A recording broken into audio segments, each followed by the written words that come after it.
Period, star seeds. We are going to get started with your reading today. I'm going to be using the Illuma Tarot deck with our Astro Star cards and the Mystic Monday Astro cards as well. Thank you guys for tuning in to the program. Do hope all is well and that some of you were curious enough in the broadcast to kind of do some research on the Octurians and some of the transits that were going on. If you're not interested, that's fine. I just thought it was kind of fun. And since a lot of you do resonate with certain collectives, there you have it. I will be using more of the collective cards in your readings. So the Pleiades, or Pleiadians, Andromedans, the Lucerians, and Octurians. It's a bunch of them.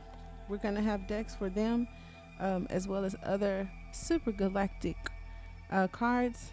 The orders are going out, and I'm just restocking to broaden our perspectives and mine to deliver messages that may be important to you. So we're going to start with our Mystic Monday Astro Alignment cards.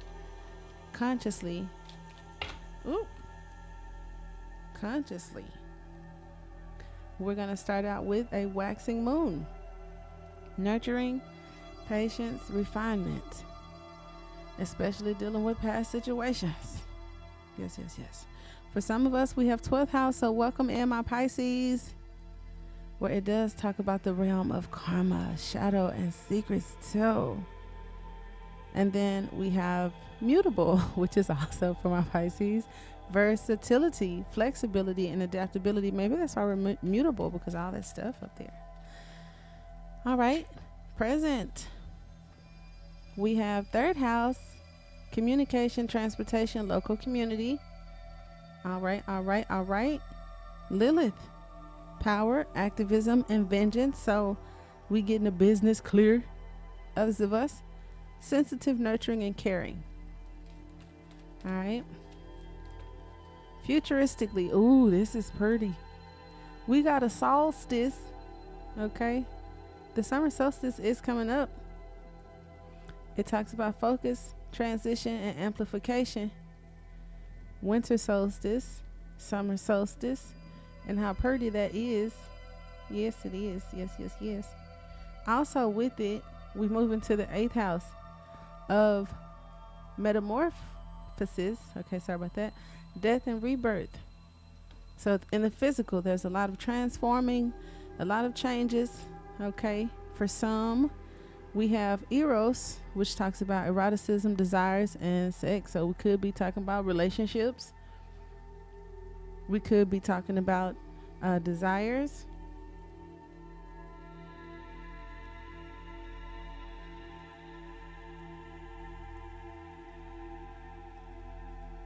And I like that a lot. Okay, let's see here.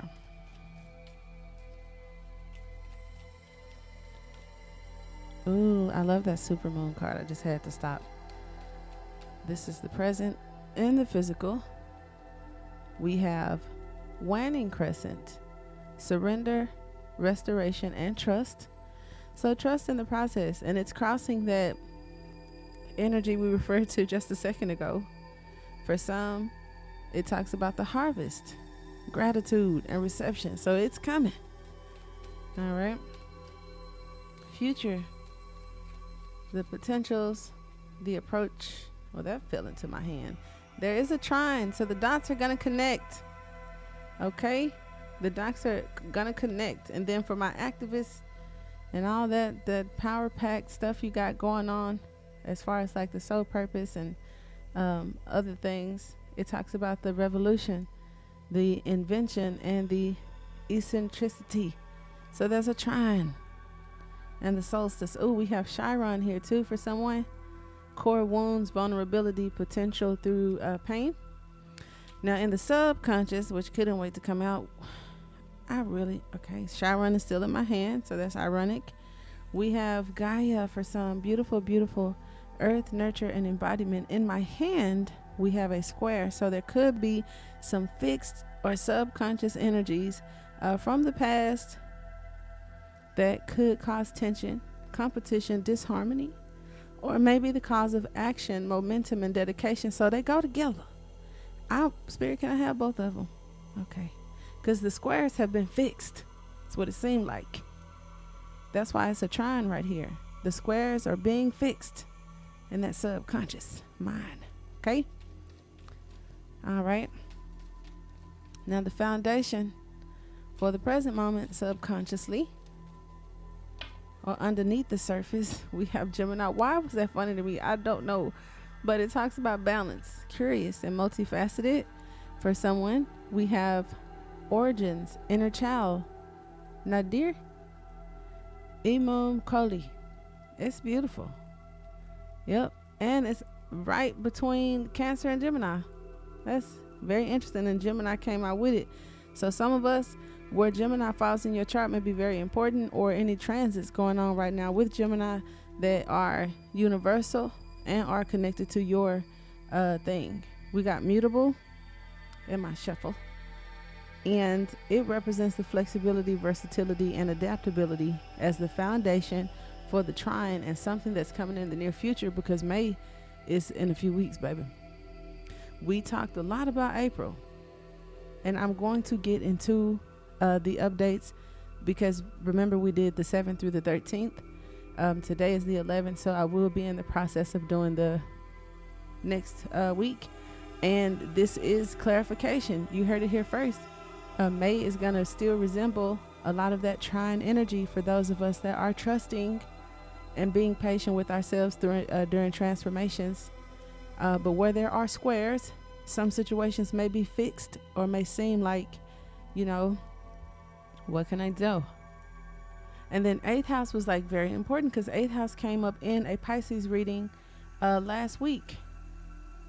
And I think it was some Leo energy in there, not sure, but it just talks about Pluto and Scorpio. And if you are a OG millennial like myself, your Pluto is probably in Scorpio. So look how Spirit shines on us, brings us together, baby, and put the facts on the table. Even though it's tarot, right?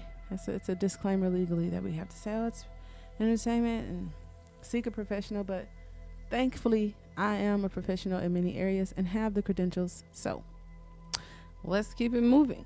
The 8th house rules transformations, taboos, and other people's resources. So some things outside of our control. It also talks about your interest in the spiritual realm, and that may be things from the past coming up, inner child, in your soul, in your heart, stuff like that, or past situations. It represents assets like inheritances and legacies. So children, family, what you going to do with the rest of your life, all those kind of questions could come up.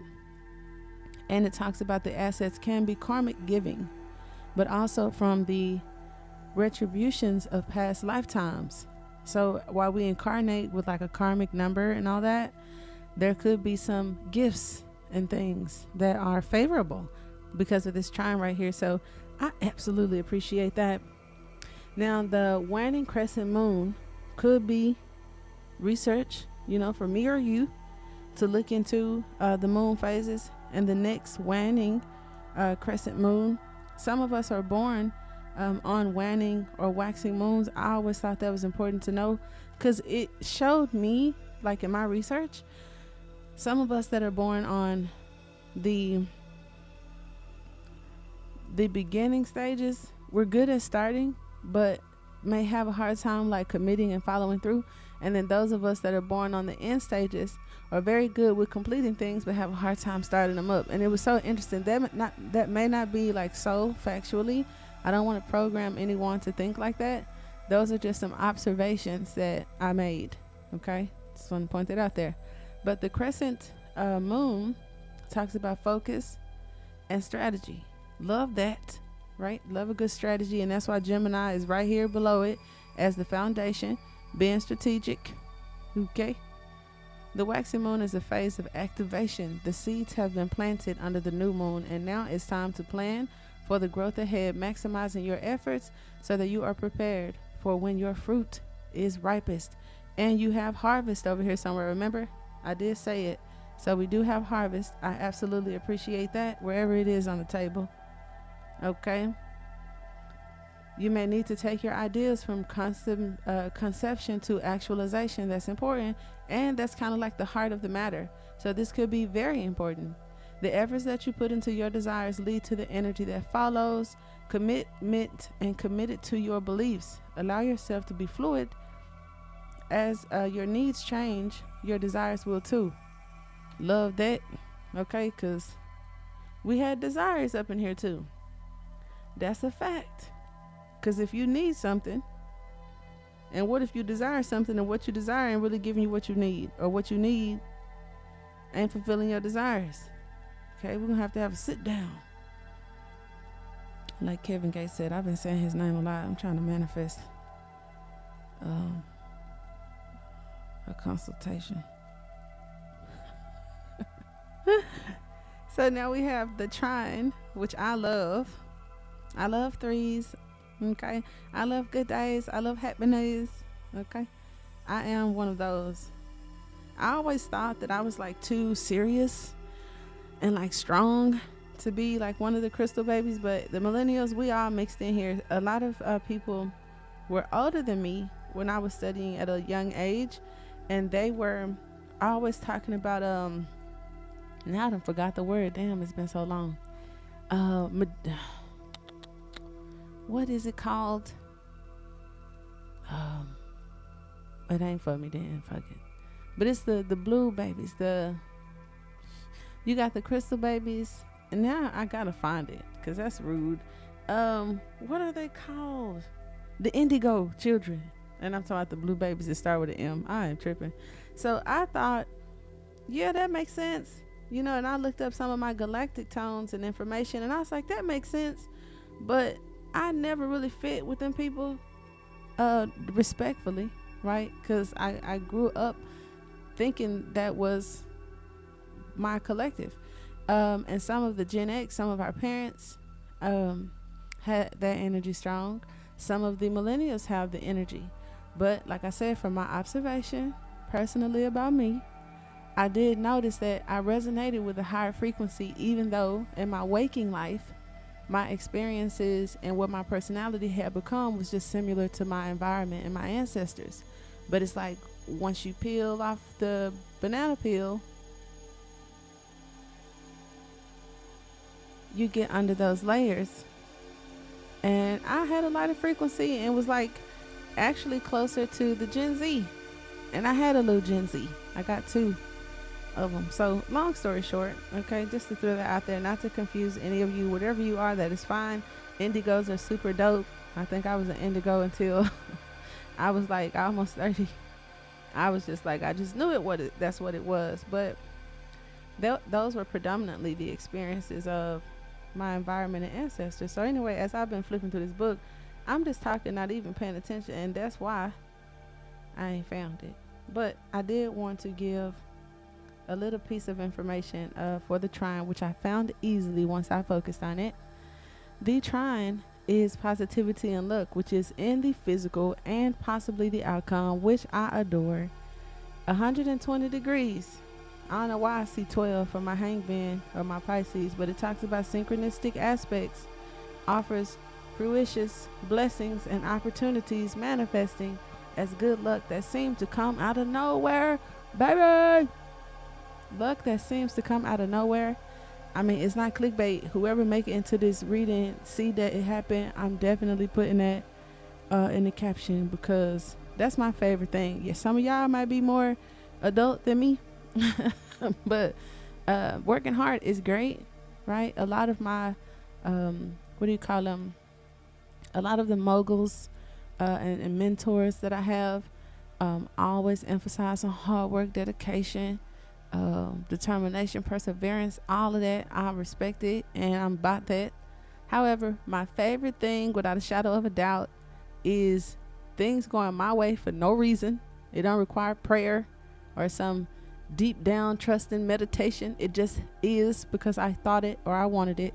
And I love when shit falls out of the sky. I do. I don't know about everybody else. Okay. So that's what we got there. If you want a little bit more information about all of the cards, I guess I don't have to rush it. I won't rush it. We have fixed the dedication, momentum, and action that, my mentors would emphasize on. Taurus, Leo, Scorpio, Aquarius. Some of us have past energy there, or it's just collaborating with the Saturn Scorpio energy that I was talking about for that collective, because that's a large group of people. That's a generation almost. If you don't have that, no worries. It also talks about, like I said, Aquarius, Leo, Taurus. We also have other aspects here that could be relevant, like your 8th house, your 3rd house, and also where the trines and squares are in your chart. I do natal charts if you're interested. PiscesTV.com, or just email me. And I do horoscope, which is like your natal chart plus the current transits and what that means for you, which is like a personalized calculation of how one would do a horoscope for an entire sign. You can get a horoscope for yourself. So that's pretty cool. When a fixed sign has made up their mind, it's hard to persuade them otherwise. And that's consistent because you have Gemini energy here, this fixed squared energy of a mind being made. So the foundation of a situation for my star seeds, or what could just be in the energy, is you have made your mind up. And for some of you, it's to be graceful through these transformations, to surrender and to trust. Luck comes with that, because we already discovered that how we came into this already put us in the 12th house, already put us with lies and secrets and all kind of things. And some of you guys are breaking out of that, which could be uncomfortable. Communication, transportation, local communities, that's your domestic life, that's your well-being. And we all communicate with each other, body language, verbal, energetically. Okay, and then the Mercury retrograde and the emails coming in slow and phones messing up. You feel me? So let's go to tarot. Hello, tarot. How you doing today? Let me make sure I'm not mixing up these cards, because I've been tripping with it. Yeah, okay. So that was upside down. All right. There we go. I mean, not upside down, but backwards, So let's get that popping. Curious, balanced, and multifaceted. Now, some of us are fixed, but it shows that the challenging aspect could be that balance, that multifacetedness, and being curious. So keep that in mind if that's for someone. And where we may need to be stern, focused, dedicated, and, standing on business, that childlike energy may get in the way, because some of you are too high vibrational beings. So that's one thing I do appreciate about business, like institutionalized education. I don't put that on everybody, but what I do appreciate about corporate America and all the institutions was that is where I learned to separate my emotions from the rules of the world, because they didn't deserve my emotions. It's like, y'all don't care about me.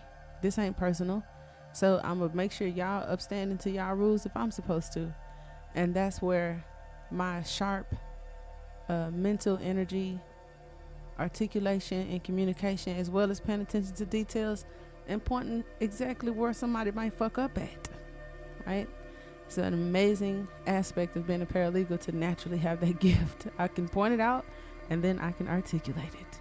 But yeah, when you don't have that, sometimes, because I didn't have that like my whole life, and sometimes like the practical world, especially for starseeds, like however the world is supposed to be, and then that in collaboration with who we are, it's not always easy, because they playing a different game, and their game isn't natural, it's created.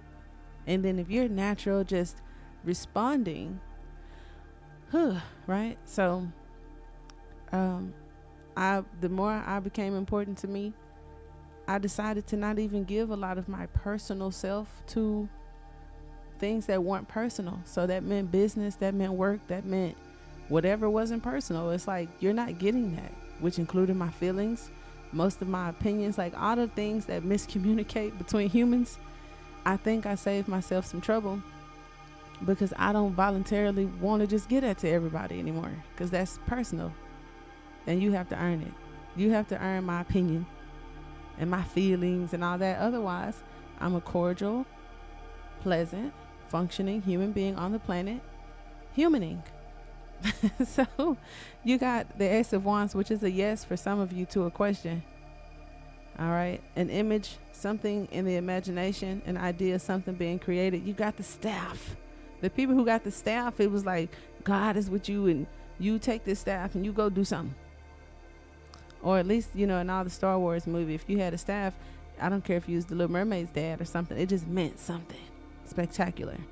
You have the King of Coins, the Eight of Cups, and the Five of Coins.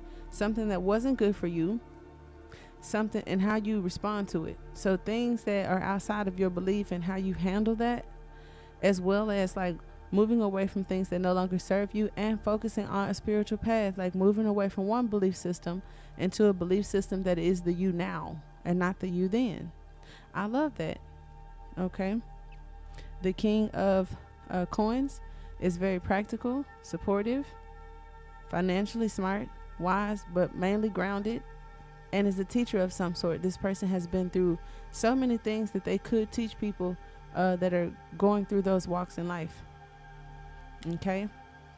And some of you may be having ideas to be mentors, or this is your invitation to get one. We have the Six of Cups, so close to the inner child, where it talks about restoration, trust, and surrender those memories.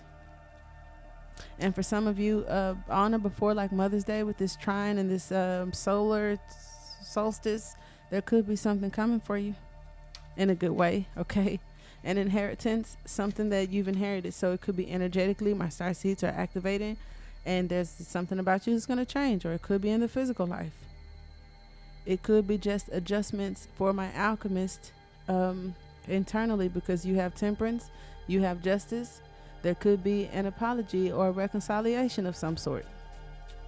Okay, with an old flame or a new love from a past life. That's dope. All right, with trine, yas mios, I have the star with the hand on the cup. And the reason why you got these 6 cup is with this 5 cup and that cup, it just talks about that. She's focused over here. That cup is under control and about full. You got the 10 of coins, and there's a conflict where there was a conflict in information or a missed opportunity. When it comes to like documents, details, or something happening, I do feel like there's a resolution still. Okay. So yeah, we is not finna do that. The 2 of Swords, the 7 of Wands, and the 10 of Cups. Wow, with the thought that I just had for me in spirit, I was like, we're not finna do that. But basically what we were talking about just now in my mind was opportunities of real life situations that happen that may test you or invite you into a moment of choice and decision making, where you can do something that you can stand up for what is right, which is fine. But internally, like, what does that do to you? Does it open up another wound? Does it agitate you? Does it make you act out? Do you get confused or disappointed easily? Or can you hold your focus on your hopes, your wishes and your dreams, like through real life situations, right? Health improvements for some of us. And there's a thing about a situation that happened after the eclipse for some of you around that time, where we may begin to see things differently because of that, and overall health improvement. So my star seeds, meditate. Make sure you meditating and monitoring your health. You also have 10 and 10. Okay. When I think of that, it's like the 101, like the programming in the matrix. So blocks and triggers. Standing up for oneself and seeing between the lines. That may be where you adjust. Breaking out of the matrix. Seeing things for what they are. And having a very humble, yet determined and clear way of communicating. When you set your mind to something, it is set. Okay, that's a whole bunch. Okay, what is the square? We did talk about partially We got the Ace of Cups, the Nine of Wands. Okay, I get that. The Three Cups is what the man is looking at usually, in the Five of Cups that could lead to the Five of Cups without the Two of Cups, is how I see it. And then the Nine of Wands with this Ace of Wands just talks about perseverance and getting something. It could be a new relationship, a better idea, your energy back, your spark back, like making it to the finish line. It wasn't easy.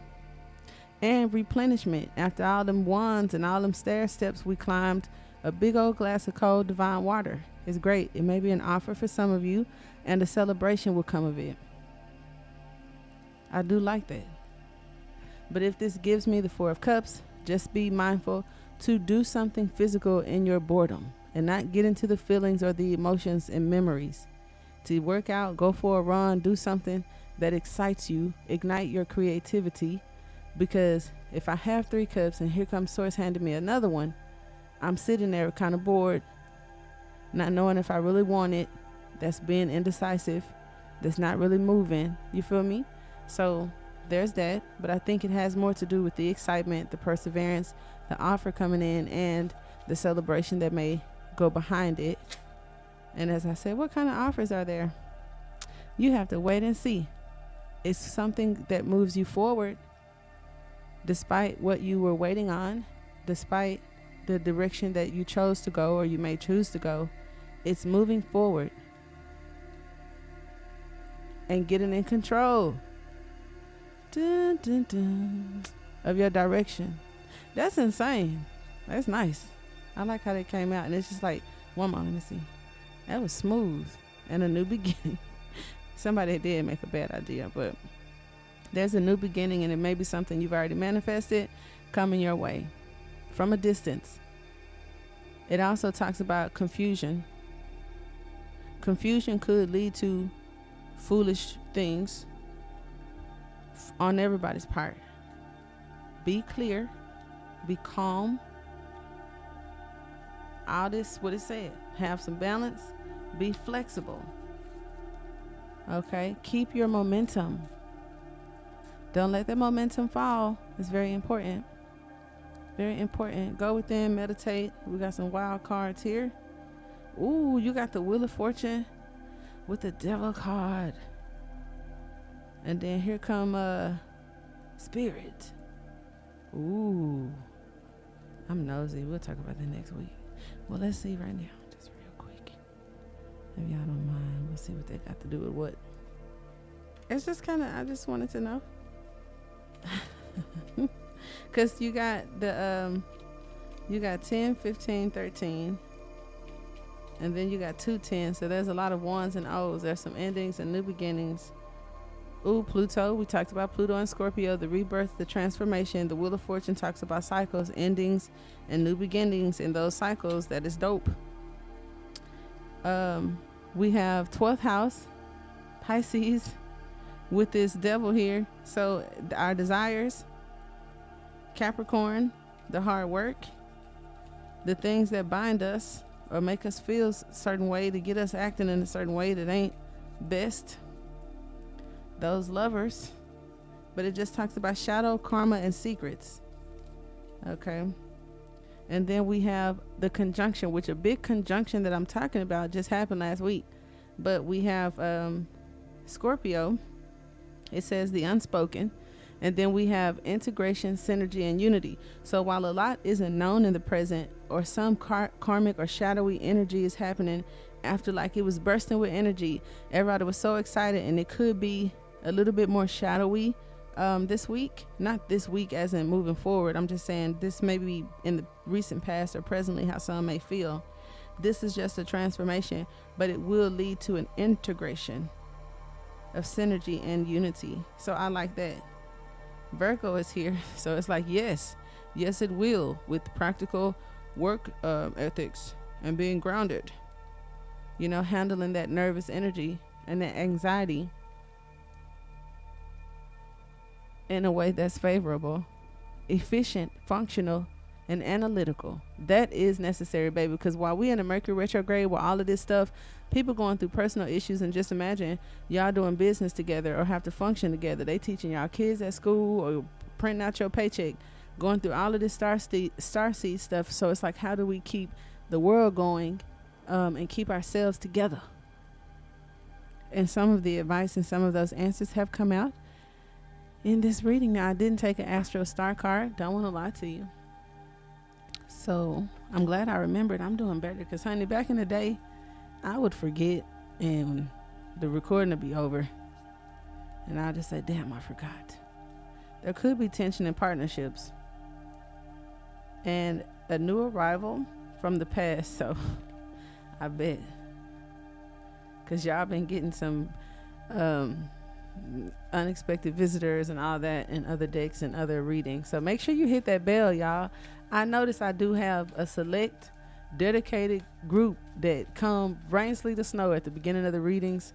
I appreciate y'all. I can't see y'all names, but I notice like the same number of people in the comments or in the chat, and I appreciate that. I just wanted to invite the rest of you, if you would like to receive the notifications for not only the Starseed readings, but the other readings that we have on Pisces TV, subscribe, hit the notification bell, and I appreciate the likes. You don't only just like it, whether you like it or not, it's just support for the person who got up today and made some content for you or shuffle some cards for you, and it helps to keep the channel going. So if you could do that, I would appreciate it. But if you don't like it, I'm open to feedback. That's what the comment box is for. You can't not like it and don't say nothing. Come on now. We have Leo, shine. Yes. Love that. And then at the bottom in the reverse, we have Vision and Neptune with the number 5 there with Leo. We have first house arrival, looking like that King of Pentacles energy, but we got tension. So just be mindful of that to stay grounded, because this is beautiful with Venus's color and the antlers of like the gazelle or one of the wild unknown pentacle animals. But we'll take a little insert from the book as well. And then we have nurture. So yeah, it's definitely given to me advice about using our energy wisely to shine and thrive, to keep a momentum.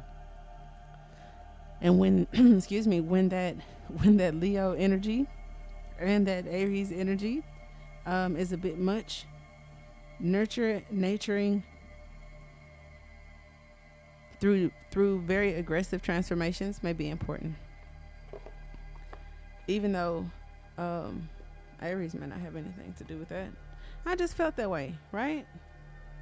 Because the 12th sign is the 12th house, so why wouldn't the first sign be the first house? Don't laugh. Do not laugh. But the number is 39, if that's significant to any of you. All right. The first house describes how you enter the world, your first impression, and the birth of your journey. Take responsibility for how you perceive as you walk in the door. Assess what you lead with. What are your mannerisms, appearance, and signals like? Wow, I totally said that, but I backed off of it because it's like, who am I to try to tell somebody some shit, right? But when I was talking about how I am and what helped me be that is diversity, and knowing that I'm in a place and I'm a winner, so I'm going to learn the game. I do get people who say I ain't playing no games, I'm just going to be me. I'm going to sit under my rock. Fuck them. I get that too. But yeah, mannerisms, appearance, all that kind of stuff, like who I am and what I feel and what I think, I carry that. I flow in that. And for me, because of the diversity in my life, that has to be decent, because I don't like switching up. So whoever I am, whatever my nature is, it has to fit multiple rooms. It has to be professional when necessary. It has to be empathetic, humble, assertive, like all of that in one person, where I don't have to switch and be different people. And so that's important to me. So even in laid back, down to earth settings, like shuffling tarot cards on YouTube, my mannerism is still like intact. If I go hang out with friends, I'm still mannerable. And if I go somewhere else with strangers or business professionals, integrity's still there. So, because I didn't want to switch up. So that's why I don't have certain friends anymore, because of maybe leveling up professionally. And then some professions are unacceptable to me because of who I am. You see how that works? So the first house say that, okay? And it says that evaluate how you interact with the world as the beginning of your journey of self-discovery. So some of us are beginning a new journey.